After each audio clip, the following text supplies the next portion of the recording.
안녕하세요. 뉴스반장입니다. 이 나라는 대체 어디로 가는 걸까요? 오늘 대한민국이 검찰공화국으로 들어섰다는 걸 확인시켜준 조치와 구형이 동시에 나왔는데요. 이게 제때 검찰개혁을 하지 못한 결과인 겁니다. 지난 5일 어거지 논리를 내세워 조국 전 법무부 장관의 딸인 조민 씨에 대한 부산대 의전원 입학을 취소했는데요. 연이어 7일 고려대도 조민 씨의 입학을 취소하는 어이없는 처분을 내렸습니다. 모두가 다 아는 바와 같이 표창장이 당락에 아무런 영향이 없음에도 이런 결과를 내놓은 건데요. 새로 들어설 윤석열 검찰공화국에 알아서 머리를 조아린 거죠. 속이 터질 것 같습니다. 어떻게 바로잡아야 할지 알 수조차 없는데요. 탄식만 절로 나옵니다. 또 한동훈 검사장이 자신의 명예가 훼손됐다며 유시민 전 노무현재단 이사장을 고소한 사건에 1심 재판에 검사가 징역 1년을 구형하는 황당한 사태까지 벌어졌는데요. 이제는 눈에 뵈는 게 아무것도 없는 거죠. 명예훼손의 징역 1년, 판례를 찾아볼 수 없는 이 구형. 물론 구형대로 확정될 일은 만무한데요. 그냥 상징적인 구형을 한 겁니다. 앞으로 까불지 말라는 거죠. 모든 게 정상이 아닌 것 같습니다. 5년을 버텨야 하는데 벌써부터 숨이 막히기 시작했습니다. 6일 대통령 직무실 용산 국방부 청사 이전을 위한 1차 예비비 360억 원이 청와대 국무회의를 통과했습니다. 하도 징징거리며 안 해주면 일을 못하겠다고 땡깡을 부리는 통에 어쩔 수 없이 청와대 직무실 이전 비용과 이전 기간 잠시 사용할 대통령직 인수위원회 사무실 보강 비용을 의결 승인한 건데요. 이를 두고 국민 혈세 낭비라는 지적이 계속 쏟아지고 있습니다. 이사 가기 전에 한두 달은 기존 청와대 시설 이용하면 된다는 걸 모르는 사람 아무도 없어요. 그뭐 그냥 상식적인 거 아닙니까? 이미 다 준비되어 있는 시설을 이용 안 할 하등의 이유가 없지 않습니까? 근데 이제 그걸 이용 못 하겠다는 거잖아요. 그래서 통이동에 그게 한 달이 됐건 두 달이 됐건 이겠다는 거 아니에요? 걸어가면 5분 거리에 있는 완벽한 시설. 여러 번 한 얘기지만 통이동에 있겠다고 하는 바람에 그 비용을 써야 되는 거예요. 두세 달, 한두 달이 될지도 모르는데 어쨌든 대통령이 있을 시설은 여러 가지가 필요하니까 그 돈 안 써도 되는 거예요. 그냥 그 고집 안 피우면. 그러니까 그 돈을 왜 쓰게 됐는지에 대해서 물어봐야죠. 못 본 척 하지 말고 기자들도. 왜 하루도 청와대에서 일을 못 하겠다는 거냐. 현재까지 표준 답변이 취임식에 맞춰서 청와대를 당장 개방해야 하니까 이거 아닙니까? 네. 그럼 또 물어봐야죠. 취임식에 맞춰서 개방을 안 하면 무슨 큰일이 생기냐고. 그런 큰일이 생길 게 뭐가 있어요? 아무것도 없어요. 해야 할 질문을 하지 않으니까 이 관련 기사들이 다 그냥 빈 껍데기 공허한 말들만 있는 겁니다. 최근 용산 집무실 이전 관련 기사들이 다 그래요. 거기에 왜 하루도 청와대에서 일을 못하겠다는 건지 이 질문이 빠진 관련 기사는 빈 껍데기라고 봅니다. 김어준 총수는 7일 어제 개최된 임시국무회의에서 대통령 직무실 용산 이전을 위한 예비비 360억 원이 의결됐다며 그러나 안보 관련 시설 비용은 제외됐고 통이동 시설 보강하는 비용이 포함됐는데 이 통이동 관련 비용이 발생하는 이유는 단 하나라고 직격했습니다. 그는 이날 TBS 라디오 김어준의 뉴스공장 김어준의 생각을 통해 용산 이전까지 한두 달은 기존 시설을 잠시 사용하면 될 텐데 당선자가 단 하루도 청와대에 있을 수 없다고 해서가 아니냐며 취임과 동시에 국민께 청와대를 돌려드리기 위해서 야전 천막이라도 치겠다는데 어느 국민이 그것을 요구하느냐고 윤석열 당선인의 무대뽀 똥꼬집에 고개를 절레절레 흔들었습니다.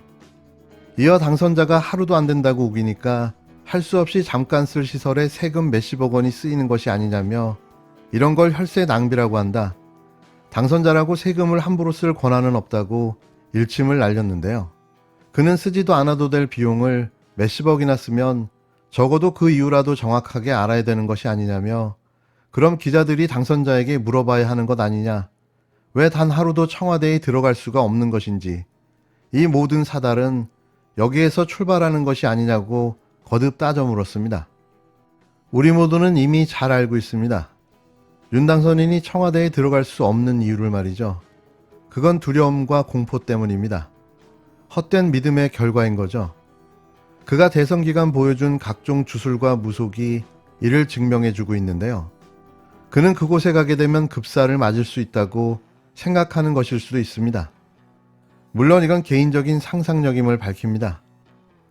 이런 비판이 쏟아지자 언제 그랬냐는 듯 또 말바꾸기를 하며 통인동 인수위 사무실을 쓰지 않을 거라고 밝혔는데요. 360억 원 예산에 포함된 인수위 사무실 보강 비용은 어디에 쓰려는 걸까요? 변죽이 아주 죽을 끓고 있습니다. 대통령직 인수위원회는 7일 윤석열 대통령 당선인이 5월 10일 용산 국방부 청사에서 안보 공백 없이 직무를 시작할 것이라고 밝혔는데요. 윤 당선인이 용산에서 근무할 수 있는 플랜 B와 C도 마련되어 있다고 강조하며 인수위 사무실로 출근하는 일은 없을 거라고 못 박았습니다. 혹시 아침마다 김어준의 뉴스공장을 듣고 있는 건 아닌지 의심스러운데요. 원일이 인수위 수석대변인은 이날 오전 서울 종로구 통인동 인수위 브리핑에서 새 대통령이 이전을 하는 국방부 청사에서 직무를 시작할 것이냐는 물음에 예, 될 것이다. 될 것으로 목표를 잡고 노력하고 있다고 말했습니다. 원 수석대변인은 5월 10일 새 정부가 출범해서 직무가 시작되는 날 윤 대통령은 안보 공백 없이 대통령 직무를 시작할 것이라며 그 기준으로 봤을 때 5월 10일 청와대 이전은 큰 무리 없이 잘 협조해서 진행되고 있다고 강조했는데요. 윤 당선인이 직무 시작일에 인수위 사무실이 소재한 통이동으로 출근할 수 있냐는 물음에 그런 일이 벌어지지 않도록 최선을 다하고 목표할 것이라고 말했습니다. 안보 공백과 관련해 C4I, 즉 합동지휘 통제체제라는 전술 시스템이 청와대에 있는데 국방부에는 없는 소방경찰이 연결돼야 한다며 그 소프트웨어 연결하는 작업이 완비돼야 위기관리센터가 완비되는 것이라며 10일 직무 전까지는 완비될 것이라고 자신했는데요. 그러면서 그게 되지 않고 청와대 직무실을 이전한다고 말하기는 어렵다고 덧붙였습니다. 용산 청사 이전 완료 시점에 대해선 청와대 비서실 마지막 일원까지 입주를 완료한다는 기준으로 하면 10일 안에는 물리적으로 안 되니까 6월로 넘어갈 수 있다고 말했는데요. 직무실 이전 플랜 BC에 대해선 국방부 건물이 1층부터 10층까지 있는데 한 번에 다 이사를 갈 수 없는 현실적 문제가 있다며 부분적, 단계적으로 이루어진다고 설명했습니다. 이어 순차적으로 가는 과정에서 윤 당선인이 직무실도 완비되지 않으면 용산에서 직무를 못하느냐는 질문에 대해 텐트를 친다는 등의 얘기가 나오는데 그렇게 되지 않도록 플랜 B와 플랜 C 만반의 준비를 하고 있으니 결과적으로 5월 10일을 기점으로 직무를 시작한다고 강조했는데요. 당선인 직무실 이전이 졸속이라는 비판에 대해선 결정되기 전에는 논란을 빚었고 설명을 많이 드려서 예비비가 의결됐다며 실무 작업이 진행되고 있어 국방부 이전을 시작했다. 5월 10일에 맞춰 국정 공백과 안보 공백 없다는 전제하에 최선의 노력을 다하고 있다고 말했습니다. 그러면서 졸속이나 서둘러서 한다는 질문의 요지는 한참 지난 내용이기 때문에 그렇게 답변을 가름하겠다고 얼버무렸는데요. 6일 언론 보도에 따르면 대통령직 인수위원회가 밤을 새서라도 국방부를 4월 28일부터 5월 9일 전까지 무조건 이사를 완료하라는 지침을 준 것으로 확인됐는데요. 이게 무리한 졸속 밀어붙이기가 아니면 대체 뭔가요? 국방부 내부에서도 그간 직무실 이전 과정에서 안보상 문제를 노출하지 않기 위해 단계적으로 이사해야 한다는 점을 수차례 강조해 왔는데 또 인수위가 말도 안 되는 지시를 내렸다는 겁니다. 이 때문에 직무실 이전 여부를 둘러싸고 윤 당선인 측과 국방부가 이사 일정 문제로 다시 충돌할 수밖에 없는데요. 대체 이게 누구를 위한 이사인 건가요? 국가의 중요기관을 이전하는데 이렇게 해도 되는 겁니까? 단지 자신의 심기 안정을 위해 청와대 직무실을 1조 가까운 돈을 들여 옮기는 참 신박한 대통령. 그의 이름은 윤석열입니다. 어제 한동훈 검사장에 대해서 검찰이 무혐의 처분을 했습니다. 주요 증거다라고 해서 영장까지 받아서 한동훈 검사장의 핸드폰을 압수해 놓고도 제대로 된 포렌식 조사를 하지 않고 무혐의 처분을 한 것입니다. 이와 관련돼서 두 가지 의문이 듭니다. 첫 번째는 과거를 향한 것인데요.